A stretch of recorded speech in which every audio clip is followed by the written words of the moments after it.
berkenan hadir hari ini untuk memfasilitasi kami pada guru penggerak Angkatan 10 untuk mengadakan kegiatan wawancara terkait posisi Bapak sebagai kepala sekolah, bagaimana mengambil keputusan yang berbasis nilai-nilai kebajikan.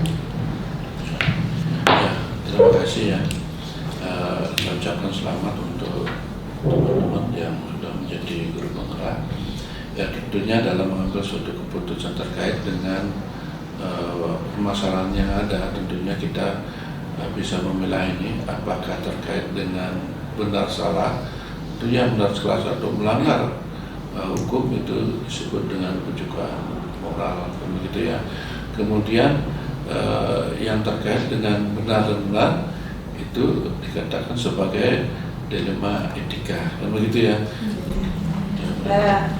Yang lanjutkan Pak Dewo, selama ini bagaimana Bapak mengambil keputusan yang sama-sama mengandung nilai kebajikan, yang sama-sama benar atau dilema etika tersebut?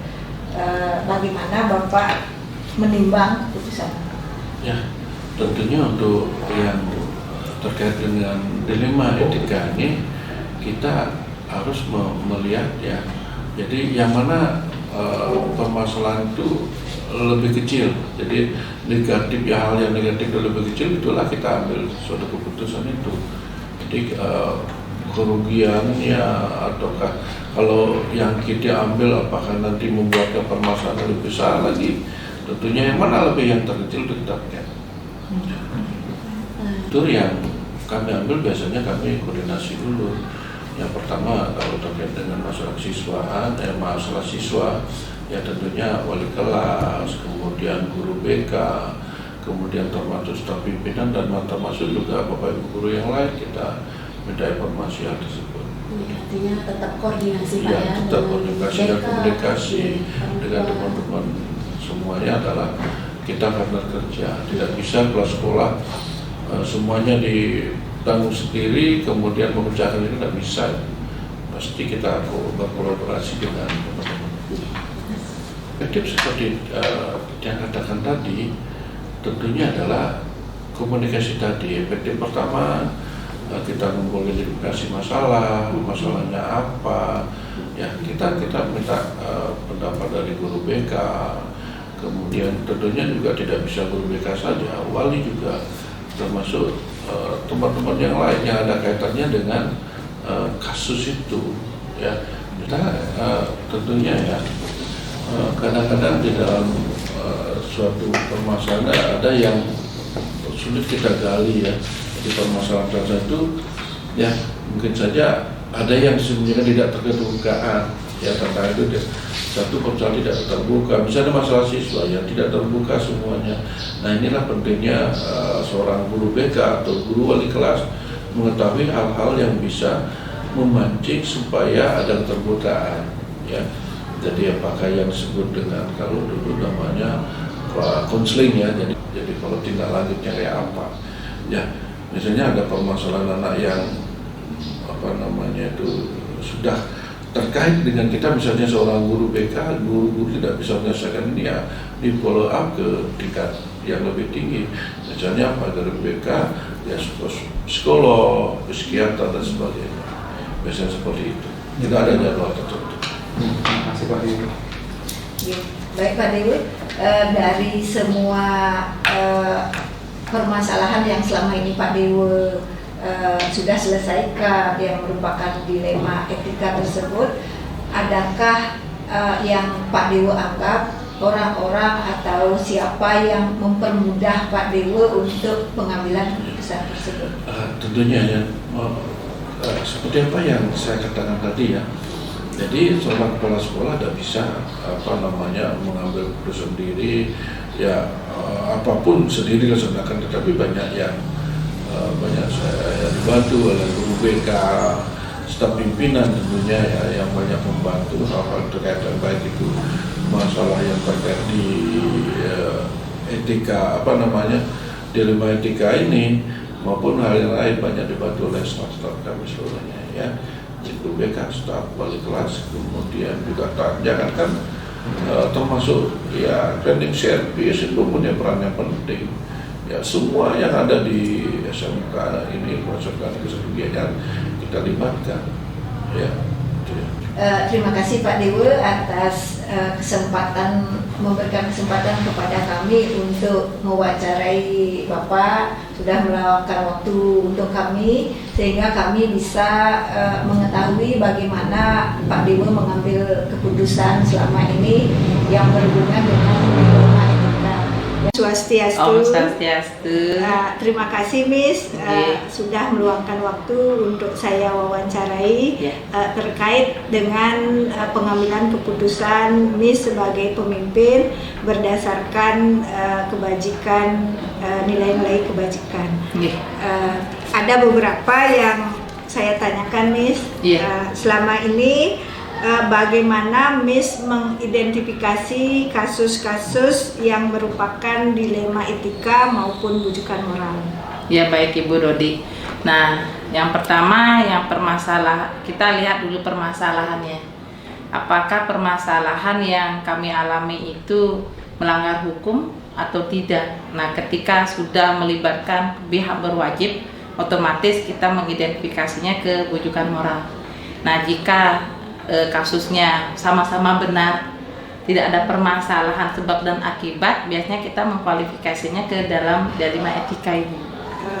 Baik Miss, seperti itu ya. Iya. Berarti Miss menimbang, kalau ini benar dan benar, berarti dilema etika. Kalau misalnya ada benar dan salah sebagai bujukan moral. Betul Baik, sekali Miss. Ibu. Selama ini bagaimana Miss menjalankan pengambilan keputusan untuk kasus-kasus yang kedua-duanya benar Miss? Nah, biasanya saya lihat risknya yang paling kecil yang mana itu dulu. Masalahnya yang paling negatifnya yang tidak terlalu besar itu yang kita hadapi dulu. Ya, sebelum mengambil yang keputusan yang besar. Jadi kita lihat dulu kasusnya. Biarpun benar-benar pasti ada resikonya. Nah, resikonya yang terendah itu yang kita ambil dahulu. Iya. Baik Miss, yang Miss lakukan selama ini untuk kasus dilema etika yang dihadapi? Nah, langkah-langkahnya yang kita ambil di sini Bu, otomatis ya pengambilan data dulu. Data dari guru BK, dari wali kelasnya, dari kesiswaan, dan setelah itu kita koordinasi dengan orang tua. Ya, jadinya stakeholder yang di sekolah dulu saya kuatkan dulu untuk mengambil keputusan apa yang harus kita lakukan. Jadi kita kumpulin data dulu biar tidak ada something trouble yang lebih besar jadinya untuk memutuskan masalah yang dihadapi kita ini. Iya. Kemudian dalam mengambil keputusan yang dilema menurut Miss ini, hal-hal apa saja yang mungkin Miss anggap paling efektif untuk dilakukan? Yang paling efektif ya kembali lagi Bu, berkomunikasi sebenarnya Ibu, yang mengkomunikasikan kepada guru BK, di mana guru BK ini perannya sangat luar biasa di sekolah kami untuk mengatasi masalah anak. Ya, setelah guru BK kita komunikasikan dengan wali kelas. Nah, dari itu kita kumpulkan kesiswaannya dan terakhir kita konsul dengan orang tuanya. Iya.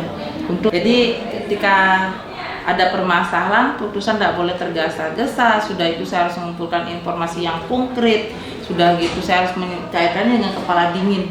Ya, kedua adalah sabar Ibu. Anak-anak Ibu sudah tahu kan bagaimana semuanya pasti ingin merasa benar. Ketika mereka benar, dia merasa menjadi seorang winner.